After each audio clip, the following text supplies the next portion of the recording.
Good afternoon and welcome to Developing Geriatric Sensitivity in Your Generation Z Students. My name is Denise Bodart and I will be your leader today.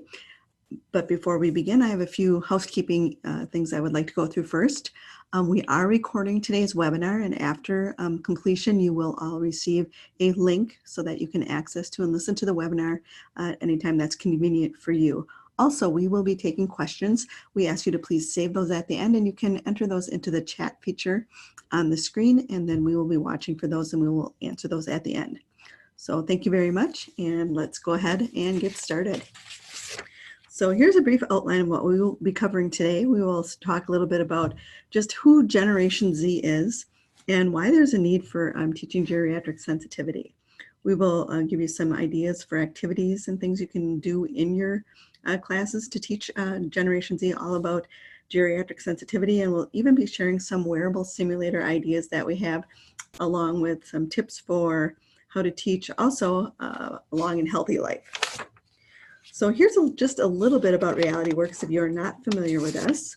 We are a company and our products are developed with hands-on learning in mind, from our RealCare infant simulator to our health science product line. We also have a welding line and agricultural programs, but we help CTE teachers create these lasting educational and experiential learning things that students will experience and go through, and this makes the learning sticky and it will stay with them. So just who is the face of CTE? Well, the times certainly are changing. You know, we have many non-traditional students, especially at the college level, but we refer to this as Generation Z. Now, whatever you know about teaching millennials, well, you can forget that, because this generation is different in how they learn and how they view the world. Now, this Generation Z is very tech savvy. While millennials were seen with using things like 2 screens, Generation Z can go between 5 screens, things like phones, tablets, computers, gaming devices. They can multitask between all of them, and they also tend to have shorter attention spans. They're used to things like tweets and instant messaging instead of those lengthy emails. So research from Microsoft has found that the human attention span is shortening. At just 8 seconds, they say it is now shorter than the attention span of an average goldfish. So in 2000, that was 12 seconds. This is a difference now of 4 seconds. That's a very startling statistic. So as educators, how do we work with these goldfish? While it introduces some challenges, it also creates significant opportunities.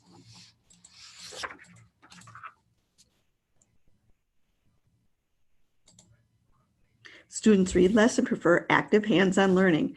Now, when you think about the statistic you see on the screen in front of you, students read less than 20% of the text. Well, how are they learning the other 80%? They want to be successful, but they will disengage from the learning if they don't see the relevance.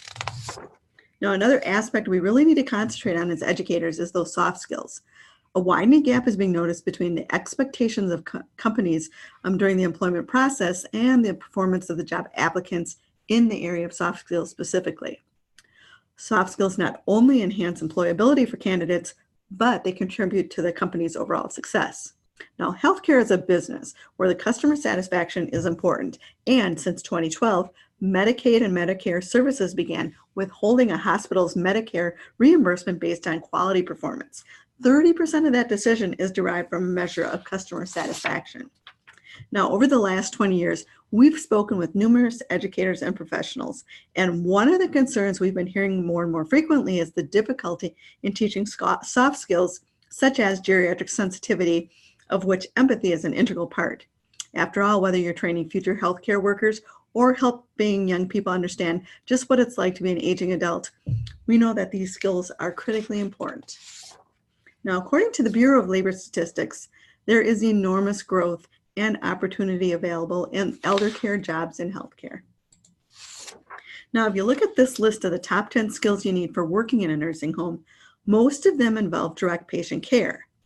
We believe that better care will be provided when workers are sensitive to what patients are going through. Compassion and understanding are a key part to providing care for geriatric patients. So if you walk in the shoes of an older adult, you're much likelier to provide more appropriate care because you'll understand what the challenges that those daily tasks can be on an older person or older patient. Now, we believe empathy in healthcare will result in better care overall. So here's just an easy way to remember empathy, this acronym for practicing empathy and enhancing communication with your patients. E for that important eye contact. M for muscles of facial expression. How are you looking to the person? P is posture. A is affect. T is tone of voice. H is hearing the whole patient, really listening. Then, of course, Y is your response. How are you responding to what you're listening to? So here now are just a few new strategies that you can use for teaching Generation Z specifically. First of all is topic introduction. And this is our first recommendation for teaching geriatric sensitivity. You can use an introductory or activity or an icebreaker to engage your students in the content and capture their interest. Students want to have a memorable experience. So experiential education has value far beyond the kinds of soft skills, social skills, work ethic, and practice experience that are important on the job. Experiential learning can also lead to a deeper meaning of subject matter that more than is just possible through classroom study alone. It can lead to a greater capacity for critical thinking and application of knowledge, and can also lead to an increased ability to engage in lifelong learning, including learning in the workplace. Remember, you are creating an experience. Set the stage for the experience by including the concept of empathy in a simple way, based having students consider their previous experience with the concept. Now, this is an approach all of the simulators and task trainers from RealityWorks use in the curriculum. Right in the lesson plan, the very first part we have is called the focus section, where we start with an introductory pre-activity to introduce the topic. It's usually a short but engaging way to get those students engaged right off the bat on the topic of empathy. Now, this is an example of an empathy self-assessment activity found in our geriatric simulation experience curriculum. Well, this one's ready to use. It is not hard to create your own, just incorporating a few key reflection questions for students to consider about their own level of empathy in a variety of different scenarios. Now, the second area for consideration in teaching empathy and geriatric sensitivity is how their content is presented to Generation Z students. So how do we teach this generation? Well, we may need to modify what we do. Instead of using those 50-minute PowerPoints, or if you do have to use them, incorporate things like quizzes, activities, and hands-on demos every few slides. Provide them with more than just the textbook. Things like videos, online activities, group work, and models work very, very well with this group. Use a variety to keep their attention and give them an experience, but be flexible in your teaching methods and the way you communicate with your students. Communication is key to instructors and to students. Now, there are multiple ways you can also provide the content, but again, the key is to keep it short and change it up. You can do things like tell a story, answer the question, where will I use this in real life?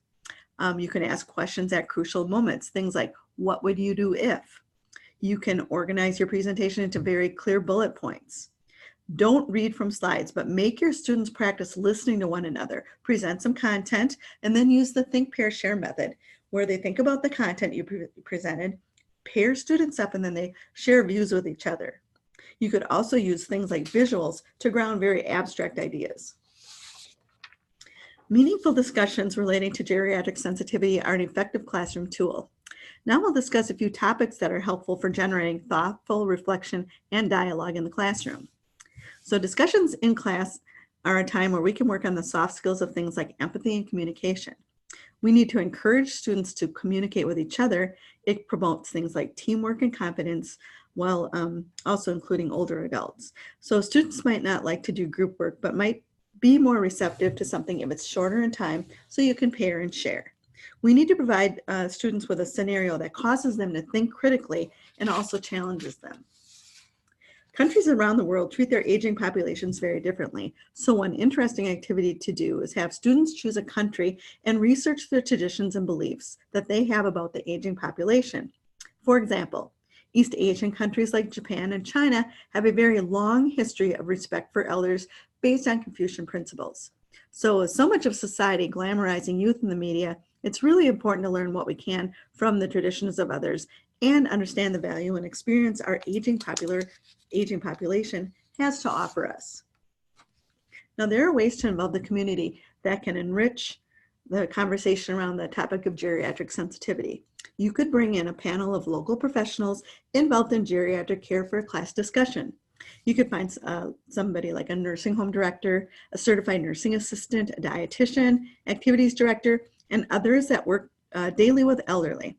Have students come up with a list of questions, and part of the focus could also be on these types of occupations as a means of career exploration. Now, don't forget to have students think of questions ahead of time. You can definitely use this activity for something like career exploration. Now let's take a look at a few experiential learning tools for geriatric sensitivity, specifically the use of wearable simulators. Now here at RealityWorks, we have an assortment of wearable models and simulators that give the wearer real-life experience, such as common conditions of aging. Students can feel and build empathy regarding the aging process. Other wearable models give the peer the experience of conditions like visual impairment, hearing loss, and even essential tremor. So how do you enable students to walk in the shoes of an older adult? Well, that's where these age simulation suits and age simulation activities can be so very effective. And research will back that up, the efficacy of these types of tools and activity. Now, there was a research study at the Julius Maximilian University in Germany on the effectiveness of age simulation. For instance, 83% of participants were able to empathize with life in old age very well, while 95% of participants had a better understanding of the physical conditions of aging after going through a simulation experience of some sort. Now, the geriatric simulation suite that we have at RealityWorks enables participants to experience many common physical conditions of aging, including what you see on the screen in front of you. Now, they can feel things like, that stoop posture, like osteoporosis, the shuffled gait of someone with arthritis. They have decreased mobility, restricted range of motion, visual impairment, hearing impairment. So many common conditions of aging. And this does include a curriculum as well. There are 9 lessons on a variety of different topics. All of them integrate the use of the simulator. So you'll go through things like visual impairment, declining mobility due to aging, the impact of aging on bones and joints, hearing loss, cognitive changes with aging, and a whole geriatric simulation experience that's completely immersive. But we also have a lesson on amazing aging, which focuses on geriatric or aging adults that are doing amazing things well into their elder years. So this curriculum is aligned to many of our national standards, including FACS, Common Core, and Common Career Technical Core, and health education standards. Now, you can also extend that geriatric experience with a trio of newer simulation experiences called the Geriatric Sensory Impairment Kit. And you have hearing impairment, arthritis, and a tremor simulator. So the hearing simulator gives you the chance to see what it's like to live with things like tinnitus, that awful ringing in your ear, high frequency hearing loss, general hearing loss, and there's even a dementia component with some unintelligible, confusing sounds also. Now, our tremor simulator gives you the experience of seeing what it's like to live with a tremor daily and doing activities with your hands, such as eating or writing or dressing. Now, our arthritis simulator is a wearable apparatus for each hand that replicates moderate to severe arthritis, making it difficult to do things like write, twist, pinch, and just use your hands in general. So each of these simulators also comes with a curriculum and lessons for integrating the use in the classroom. Our visual impairment simulation glasses include 6 different visual impairments that make it easy to experience these types of conditions that older adults may face. Things like glaucoma, macular degeneration, cataracts, diabetic retinopathy, retinal detachment, and even retinitis pigmentosa. Now, about 65% of all people who are visually impaired are over the 50 years of age, and 82% of people living with blindness are 50 and above. So those are important statistics you can share with your students. Participants will learn about each of the different conditions, and then they try them on, and they do a series of tasks. They record their thoughts and reflect on how this would impact their daily life as an older adult. Now, if your budget doesn't allow for this, you can use sunglasses and Vaseline on cheap sunglasses or glasses you could even get at the dollar store to create your own cataract or glaucoma experiences. So there are things you can do on your own as well if you're handy. Now, another new geriatric wearable is our hemiplegia simulator. Now, this will help your participants walk in the shoes of a person who has experienced a condition like stroke. It immobilizes one side of the body. The simulator can be worn on the left or the right side, and it will impact movement, vision, and hearing on that side. Our geriatric medication management simulation kit is a class-wide kit which simulates for students what it's like to be a geriatric patient with cataracts and compromised tactile sensation while managing multiple medications at once. So students are paired up. One is the geriatric patient and the other is the recorder. There are a dozen student simulation kits, so an entire class can do this experience all at the same time.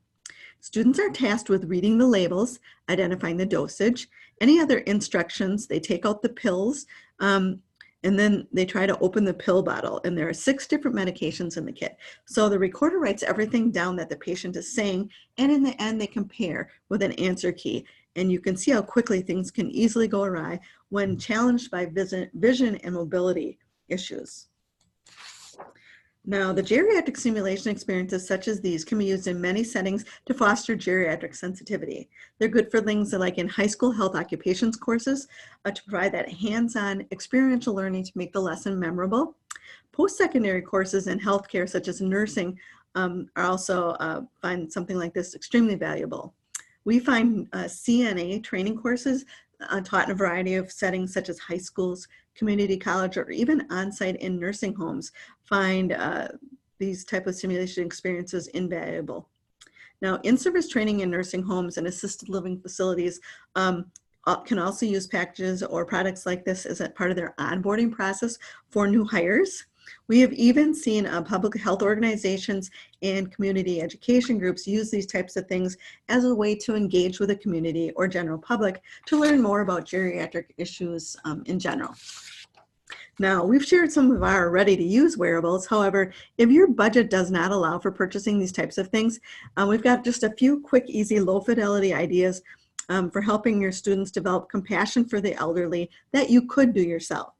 Now, these in-class simulation experiences, again, use some basic household items to simulate age-related impairments. So some things you could do would be have your students wear several pairs of thick gloves while writing or tying a shoe or buttoning a shirt to simulate tactile sensitivity or dexterity issues. Or also they could wear thinner gloves while trying to open pill bottles that can simulate things like arthritis or restricted range of motion.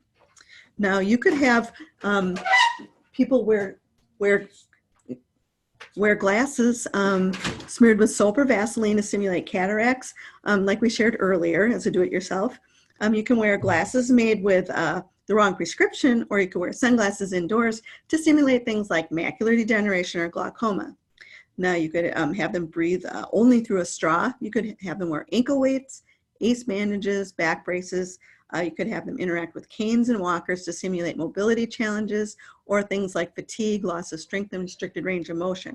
So one idea we recently heard at a conference was to have your students wear an adult diaper wet for a whole hour during class. Can you imagine? If they would do that, they would never see their geriatric patients the same way again. So here are just a few ideas, but we get some of our best ideas from practicing instructors out there. So there are a lot of different ways you can do things as a do-it-yourself and give students, again, a little window into the world of what it's like to age. So we don't want students to think it's all downhill as we age. Many older adults live vibrant lives and do amazing things. So we will also want to include a few ideas for sharing this type of information with students as well. So we want students to be aware of ways that they can make good choices now that can help them live healthier lives in the future. So one idea is to prepare a healthy lifestyle online scavenger hunt. You can look up information, prepare a variety of questions that students need to answer by researching online. For example, you could ask questions that include statistics on life expectancy of male versus female from years ago to now, or even other countries compared to the United States. You could include questions that have many answers, such name 5 strategies you can use to ensure better vision and hearing health. You could even divide students into pairs or small groups to complete this or keep it as an individual activity. Another thing you could do is a research project. There are many examples of individuals living vibrant lives and doing amazing things well into their later years. So have each student find an example of someone who has done something amazing, whether it be inventing something, doing a physical challenge, many good examples of living well. So have students prepare a short 5-minute presentation about the person and their accomplishment or what they are known for. Include the age if possible when the significant accomplishment occurred. Have students share this information. It is a great way to get inspired. There are many different topics to choose from as they relate to healthy aging. These include nutrition, exercise, mental health, and so forth. You could choose one or have a variety of topics to choose from. Tell your students that they are now acting in the role of a health educator or a consultant for an aging services company. They have been asked to be a guest speaker at a conference for adults over the age of 65 to attend at a local health fair. They should prepare a 3 to 5 minute presentation about one topic relating to healthy aging.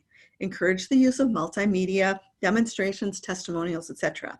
For example, if the topic was nutrition, they could prepare a short video interviewing an older person about how nutrition impacts their daily life. They could prepare an example of a healthy food to share, and they could also prepare a multimedia presentation about nutrition statistics, medical information, and so forth. And then you could turn this into a community affair by inviting local seniors to attend your senior health fair day. And you could have each student like man a booth with their project or presentation. So now what? We've given you a lot of information in the last 20 minutes or so. Well, one thing you can do is choose a few of your favorite ideas and try them out. You know, you can start small, maybe just 1 or 2 ideas and see how they go. But if you're serious about wanting to do more in the area of geriatrics, you could develop an entire geriatric or gerontology pathway. Now in the next slide, we'll show you how to develop this plan of study for a geriatric career pathway. Now, if you'd like more information about any of the products or resources that you saw today for geriatric sensitivity, our 800 number is on the screen in front of you, and we would love to share more information. So we've put together a geriatric and gerontology pathway package that makes it easy to offer a 15 to 20 hour course with content and hands-on resources ready to use immediately. So here are the geriatric hands-on resources that we recommend for this type of course, and they're all in one pathway package. And again, when you purchase this, you get all of these materials, plus each of them comes with curricula. So you'd have a built-in, ready to use 15 to 20 hours worth of content as well. So this is just a great way to make it very easy if you are wanting to build out a pathway on geriatrics specifically. So at this point, we are going to pause for a Q&A session to see if anybody has any questions. And I'm looking at the chat area and I do not see any. So at this point, we are going to conclude our webinar, and thank you all very much for attending our geriatric sensitivity webinar, and we will be providing you that link shortly. Thank you very much.